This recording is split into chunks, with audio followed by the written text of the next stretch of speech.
Primo passo del percorso di stabilizzazione degli oltre 5.000 lavoratori ASU siciliani è stato fatto con la pubblicazione della circolare 37367 dell'assessorato regionale della famiglia, alle politiche sociali e del lavoro, firmata dall'assessore Carmenzita Mangano.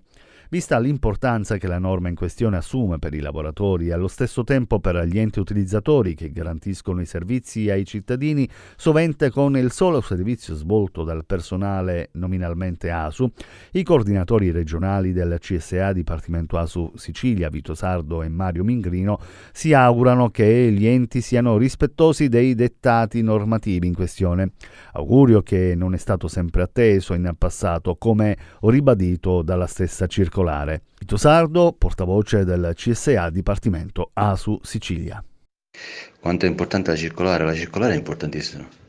Ci troviamo di fronte a un adempimento di massa che è vergognoso. In Italia le leggi andrebbero rispettate, ma realmente nessuno le rispetta. Considera che questa legge, e mi riferisco alla 8 del 2017, la finanziaria, di cui all'articolo 11 si parla di un piano di stabilizzazione per tutti i 5.000 IASO che ad oggi operano in Sicilia. Stanno passando questi 180 giorni e nessuno ha fatto nulla. Tutti aspettavano la circolare. Quindi la circolare in un paese civile dove i dirigenti svolgessero il loro lavoro con capacità e determinazione non sarebbe necessaria. Qua è fondamentale per ottenere un piano di stabilizzazione che sia dignitoso, che non è un punto d'arrivo, ma sicuramente è un buon punto di partenza che il prossimo governo dovrà continuare ovviamente su questo percorso.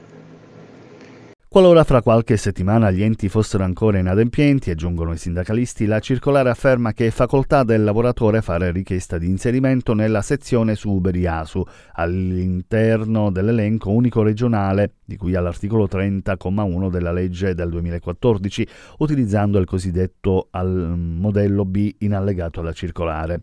Una norma nata in un quadro economico-politico non semplice, in sinergia fra politica e le parti sociali, che dà speranza ai lavoratori. Ma non sono sospetti i tempi, viste le imminenti elezioni, non si potrebbe trattare dell'ulteriore promessa? Ancora Vito Sardo del Dipartimento ASU Sicilia. Che ci siano le elezioni è innegabile, che l'assessore Mangano e molti dei parlamentari di che ad oggi in carica sono in corsa per un posto in Parlamento per il prossimo quinquennio è altrettanto innegabile. Così come è innegabile che da quando c'è l'assessore Mangano a capo di questo assessorato le cose stanno viaggiando nella giusta direzione.